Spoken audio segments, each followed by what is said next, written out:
दिनै 1 मे बड'फा उपेन्द्रनाथ ब्रह्मनि थैनाय सान एबा रुंसारि जानाय सान।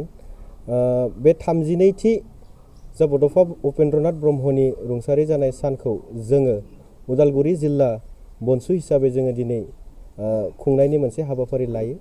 बे हाबाफारिया जोंहा मिरु बनसुनिफ्राय नुजाथि फैनाय सार बिथांमोन आरो जोंनि बनसुनि बिबानगिरि बिथांमोनजों जयै बियो मोजाङै खुंफुंलांजायो। दिनै जोङो बे हाबाफारियाव जोङो बिखेखকৈ बेखौनो जोङो बिथांखि लायो जे जोङो बड'फानि जा सानस्रि आरो सानथौ जा आलादा रायजो सोरजिनायनि सिमां, बर' माहारिखौ बुहुमाव गेरेमसा खालामनायनि जा सिमां, बर' हारिनि जा गावस्रानाय गावजों गाव एना एनि, सोलोंथाइ बिथिंखौ लानानै जौगाहोनाय, रांखान्थि बिथिंखौ लानानै जौगाहोनाय, समाजखान्थि बिथिंखौ लानानै जौगाहोनाय, बे फारफ्रोम बे बिथिंफोरखौ नायनानै जे बिथांनि जा होलांनाय सानस्रि आरो सानथौ आदर्श बेफोरखौ जोङो लानानै इयुनाव जों जाहाथे आलादा रायजो सोरजिनायाव जोङो बाहायनो हागोन। जों बेनि थाखाय जोङो दिनै बिथांनि मुसुखानि खाथियाव जों दिनै समायखिरा लायो। बिथाङा जा होलांनाय जोंनो सानस्रि, बे सानस्रिखौ जोङो सिगाङाव दोननानै जोङो बनसु हिसाबै जोङो खामानि मावलांगोन होननानै जोङो साखाफारा जायो, जानजि खाफ्रायो। आरो बेजों लोगोसे आं बेखौनो बुंनो लुबैदों जा बिथांनि जा बुंलांनाय, बिथाङा गावनि जिउनि जोबथा समाव मोनसे बाथ्राखौ बुंलांदोंमोन जे आं थैनायाव आंहा जेबो दुखु थानाय नङा, नाथाय आंनि जा सानस्रि बा सानथौ, बे सानथौआ गोमायोब्लासो आंहा जोबनो गैयै दुखु मोनगोन होननानै। दा बिनि जा बे बुंलांनाय लेखायै दिनै जोङो बनसुआ फिन खेबसेबाव बड'लेण्ड सोमावसारनायखौ जोङो जागायफिनदों।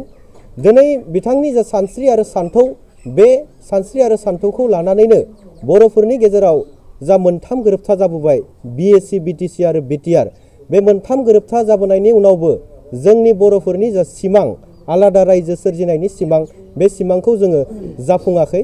दा बै सिमाङा जाफुङैनि जाफोरा फिन जांख्रिखांफिनदों जे जोङो जोंनि मोनखानो गोनां जा आलादा रायजो, बे आलादा रायजोखौ सोरजिनो हायागौ मानि जोङो जिरायनानै थानाय नङा। बे लेखायैनो थिग बनसुआबो जानजि खाफ्रानानै जा बड'फानि सानस्रि आरो सिमां बेखौ मोगथां महर होनो थाखाय दिनै बे हाबाफारिखौ लानाय जादों। बनसु हिसाबै दिनैनि हाबाफारिया बिबार बावनाय हाबाफारि बड'फानि सावगारियाव बिथांनि थैनाय सानाव बे मोजाङै जानानै थांबाय उदालगुरि डिस्ट्रिक्ट बनसुनि दैदेननायाव। बावैसो सिगाङाव नोंथांमोना मोनसे आन्दलन लादोंमोन जे बड'लेण्ड मुभमेन्टनि सायाव, बेखौ लानानै माखासे सुबुंफोरा गोबां बाथ्रा दा बे मुभमेन्टआव सोंखारिनांगौनि जेबो गोनांथि गैया। थ' मुभमेन्ट हिसाबै जोंथ' गावनि पार्सनेल प्रफिट बा गावनि मुलाम्फानि थाखाय जों मुभमेन्टखौ खालामाखै। जों रायजो राजानि थाखाय जिथु माने जोंनि आलादा रायजो बड'लेण्डखौ मोननो थाखाय जों बेयाव माने मुभमेन्टखौ खालामदों बा आन्दलनखौ जों स्टार्ट खालामदों। बेयाव जों मालाबा सासेजोंबो खालामनो गोनां जाखो, सोरबा जोंनि साब्रैयाबो खालामनो गोनां जानो हागौ, खिन्थु जों गावनि सार्थनि थाखाय खालामाखै। जों माने गासै बर' हारिनि थाखाय, जोंनि रायजो राजानि थाखाय जिथु आलादा रायजोखौ मोनफुंनांगौनि दाबिखौ लानानैसो जों मुभमेन्टखौ खालामदों। थांनाय जिथु मुभमेन्ट जों खालामबाय। बेनि अनगायै नोंथांमोना मा हाबाफारि लागोन?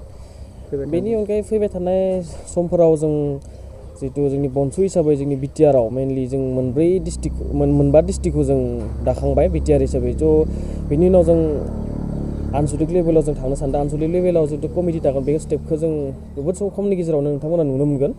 थ' बेनि उनाव गासै आनसलिकखौ दाखांनायनि उनाव जों जोबोद समनि गेजेरावनो जों दिल्लीयाव माने डेम'क्रेटिक भाबै मुभमेन्ट खालामनायखौ जों आखायाव लादों।